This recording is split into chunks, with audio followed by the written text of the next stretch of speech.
Hi, my name is Lisa Harney, and I am a double major, a Spanish and Bio double major from Luther College. And in the fall of 2009, I had, the luck to come across the program in the Center for Cross-Cultural Study, better known as CCCS, to study abroad in Córdoba, Argentina.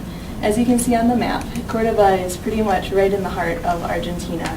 And its population of 1.5 million was a pretty big change from my hometown of 100,000 in Rochester, Minnesota.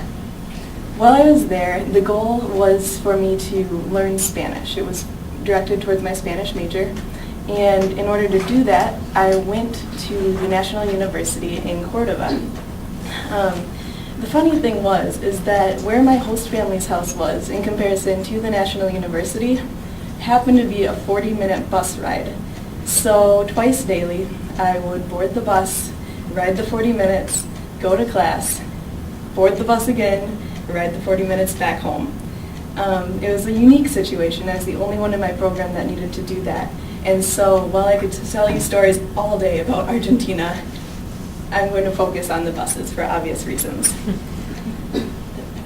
So most people would think that buses are more affordable, they are an efficient use of space, and that would be the reason why people would use buses to begin with. Well, when people created buses, I think that the creator of them had a pretty good sense of humor. I mean, here you have people of all nationalities, you have people from all social classes, and you trap them in a rectangle and transport them around the city. And so then if you add in a hot summer's day in Argentina, suddenly it's an oven full of hot people who can easily get frustrated. So while some of the experiences would separate these classes even more, the bus system really brought people together on a level that you wouldn't see anywhere else.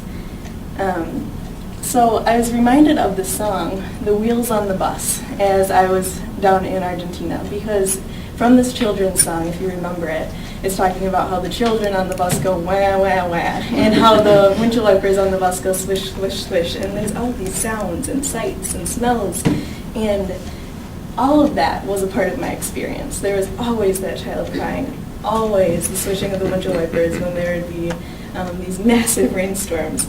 So sometimes it was entertaining, sometimes it was frustrating, sometimes it was frightening. So I would impatiently wait in the beginning of my stay, sometimes up to 45 minutes before getting on the bus.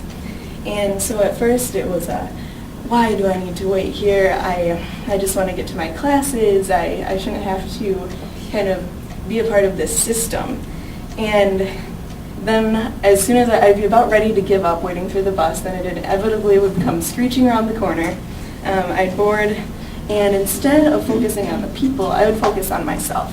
And so I would sit there and read my book and be a little too frightened to even look around and observe what was going on around me, because I was in such just a strange, uncomfortable situation. I had never used public busing in the United States, or public transportation for that matter. And so I guess I didn't understand things, so I kept to myself. The scariest moment that I had on the buses was when I got into a bus accident. I was on my way to class. It was in the middle, or late evening, I guess. It was an evening class.